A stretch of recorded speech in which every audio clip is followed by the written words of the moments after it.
Está começando agora mais um vídeo do canal Escola de Profetas.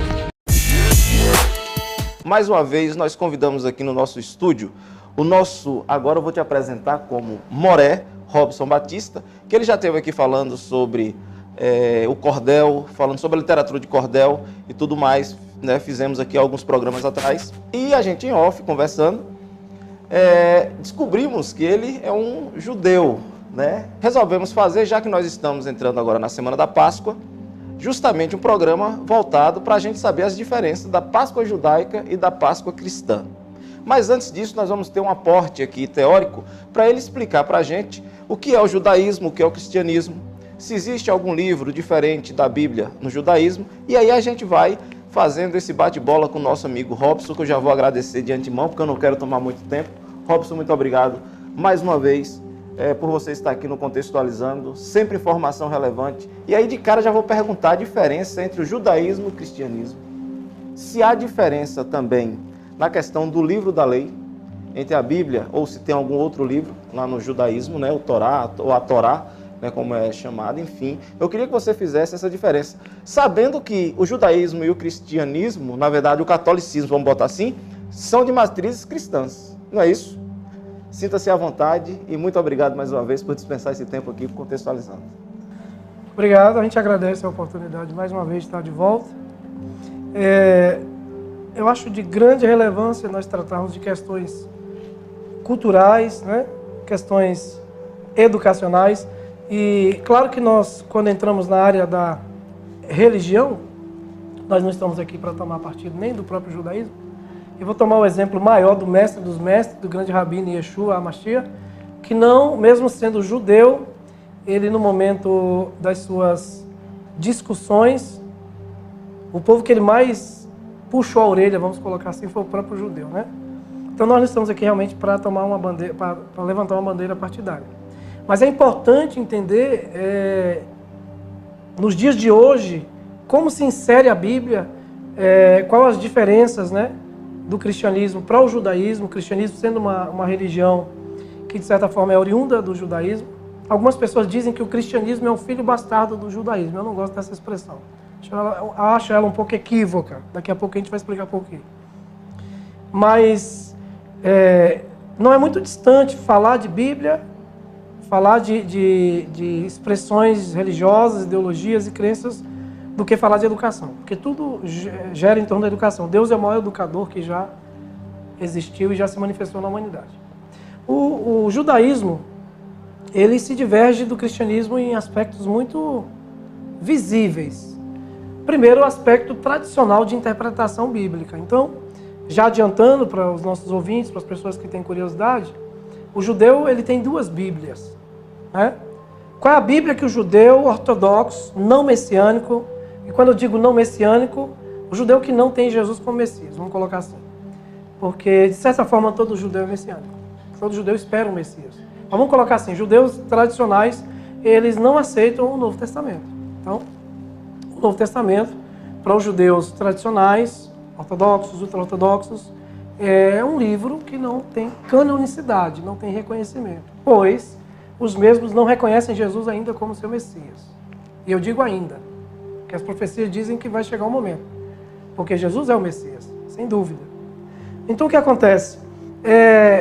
Outro fator que é fundamental e é visível a gente entender é que o judaísmo, principalmente, ele tem uma versão milenar ao cristianismo por conta, infelizmente, da antiga e da tão conhecida avalanche romana chamada Igreja Católica Apostólica Romana. Então, ela foi muito cruel, vamos colocar assim, né? Não só com judeus. E toda essa perseguição no século III em diante, aos primeiros seguidores ali do cristianismo, e todo esse fator histórico, toda essa chamada época das trevas pesou. E principalmente para os judeus, dispensa comentários para quem conhece um pouquinho de história, os judeus sofreram muito com a Inquisição, com o genocídio na Alemanha, com perseguições. Então, o judeuzinho ele é criado, ensinado a olhar o cristianismo de uma maneira geral, seja ele católico, protestante, como uma religião perigosa, pagã que pode assimilar. Deixa eu só te cortar aqui Pode. e ouça o que eu vou falar. Chega a ser um contrassenso, né? Porque se você tem Abraão, Isaac, que vai, né, ter um êxodo, não é isso? Sim. Dos judeus, e eles falam já de um Messias, enfim, não sei se é isso que acontece, e a Igreja Católica assume o papel de liderança, e nesse momento ela acaba, vamos botar assim, ou destrói o que era tradição, né? Boa colocação. Ninguém, naquela época, no século I, nenhum povo esperava Messias. Os romanos não era o assunto principal deles, e não era a cultura deles esperar o Messias. Ninguém tinha esperança messiânica. Isso era uma profecia para os judeus, para os hebreus, né? E aí você vê que quando aparece esse jovem palestino Jesus e tal, você vê que há uma assimilação, principalmente a partir de Cornélio. A gente vê surgindo a oportunidade, os gentios vão se aproximando daquela primeira igreja, que é uma igreja judaica no seu cenário de origem, né? Eu sempre digo, gente, o cristianismo não nasceu em Roma. O cristianismo nasceu em Jerusalém, com Pedro, com Paulo. Os discípulos eram judeus, Jesus era judeu. O primeiro gentil a se aproximar daquela primeira comunidade, que posteriormente foi chamada cristã, que é o nome, a palavra Crisos é uma palavra nova para nós, né? A palavra Jesus também é uma palavra nova no nosso vocabulário. O J ainda não existia naquela época. Mas você vê que essa evolução histórica, ela vem depois do século III, século 480 da Era Comum, nós já temos propriamente dito uma igreja católica apostólica romana. O Constantino foi o primeiro imperador que se declara cristão, né? Que não era cristão, pode ter certeza.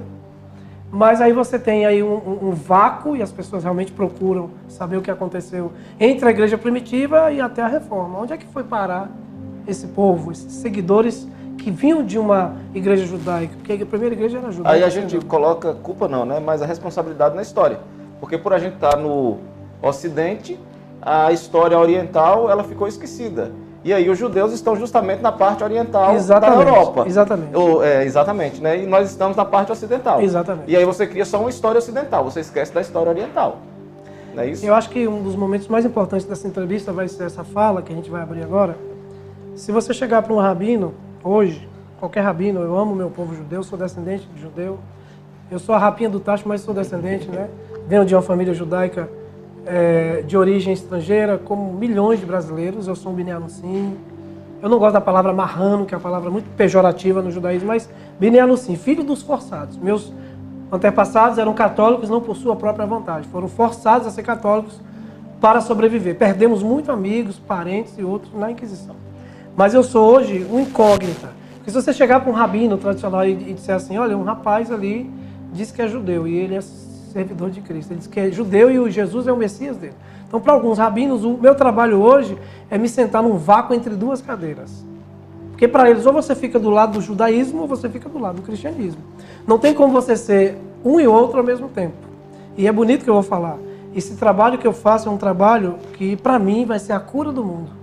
Qual é o trabalho que vai ser a cura do mundo? Quando cristãos e judeus, quer dizer, igreja e judeus, conseguirem se aproximarem e dialogarem e entenderem que esse Messias, esse Cristo é o elo entre eles.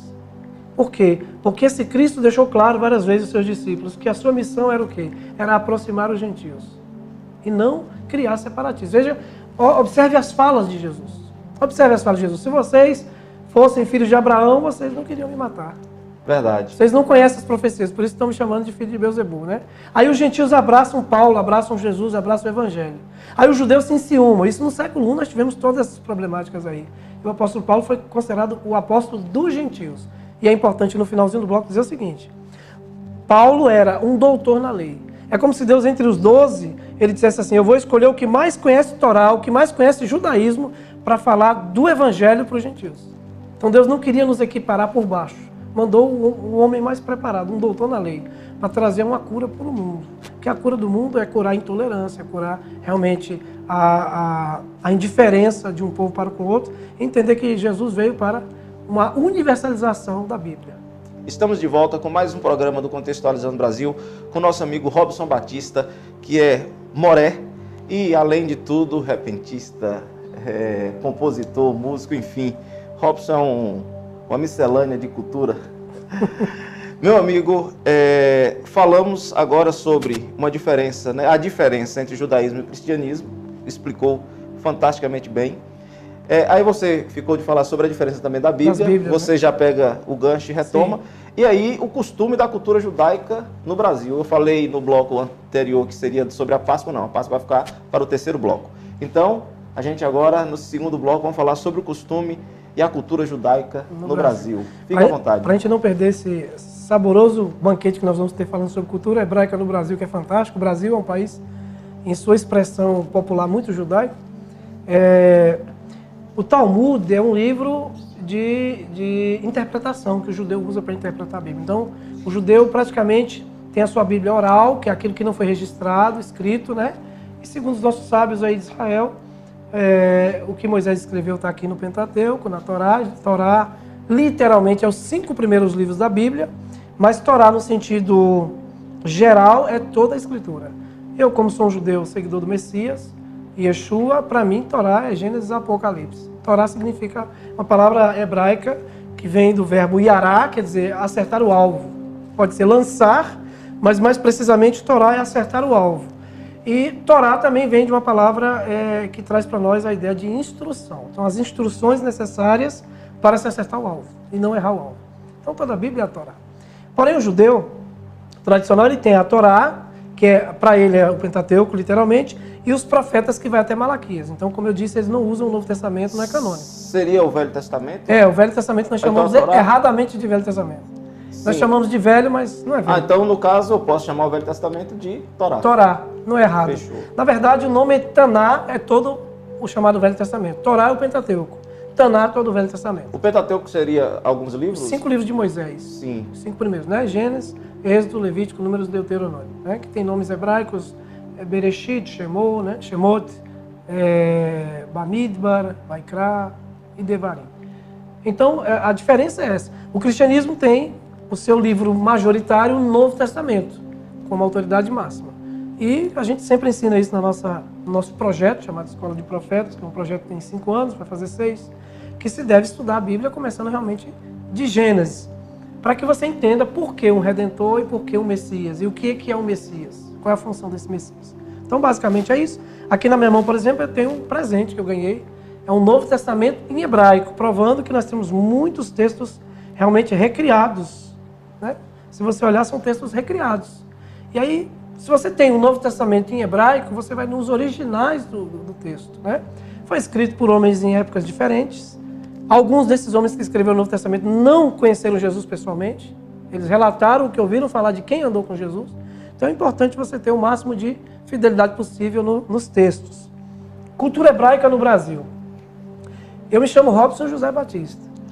O Batista foi um presente, porque não é o sobrenome verdadeiro da minha família. Como a maioria das famílias brasileiras, receberam nomes de árvores, de animais, de pedra, nomes voltados para a localidade de onde vieram, né? O fulano veio lá de Cabralha, então é Cabral. O outro veio lá da costa, não sei de onde, então leva o Costa, porque veio de uma cidade litorânea. E aí vem. Se a gente fosse trazer informações, a gente poderia trazer alguns costumes, porque como provar que o Brasil tem origem judaica e desde o início? Então, na primeira embarcação, na descoberta do Brasil, quem veio? Vasco da Gama. Tinha um afilhado chamado Gaspar da Gama. Era seu afilhado. Esse Gaspar da Gama era um judeu que já estava na primeira embarcação. O Cabral, que veio, é também neto de judeus, de Cabralha. Tem origem judaica, né? E aí a primeira sinagoga da América Latina, não foi nos Estados Unidos. A primeira sinagoga da América, não foi nos Estados Unidos. Tá? Não só da América Latina, corrigindo. A primeira sinagoga foi na Rua dos Judeus, chamada Rua Santa Cruz, em Recife. Existe essa sinagoga até hoje. E o primeiro rabino no Brasil foi Isaac Aboab da Fonseca. Então essas coisas as pessoas não sabem. Nova York não era para ser em Nova York. Assim, na verdade, o Pernambuco ele sempre teve uma grande influência estrangeira. Estrangeira. Né? Nova York era para ser no Pernambuco. Então judeus que foram expulsos do Brasil, a família Lopes, que migrou para a antiga Amsterdã e começaram a movimentar, né, fazer um trabalho de imigração e de estabelecimento. Foram os culpados de hoje existir a maior metrópole do mundo. Eles queriam construir aqui, mas os portugueses mandaram eles embora, né? A chamada Revolução Holandesa, que todo mundo conhece. Então nós temos, por exemplo, pessoas que têm o hábito de não varrer o lixo pela porta da frente. Então lá na minha casa tem uma mezuzá, Daqui a pouco a gente vai falar da Páscoa. A mezuzá é um símbolo também que lembra o Pêssach, que é uma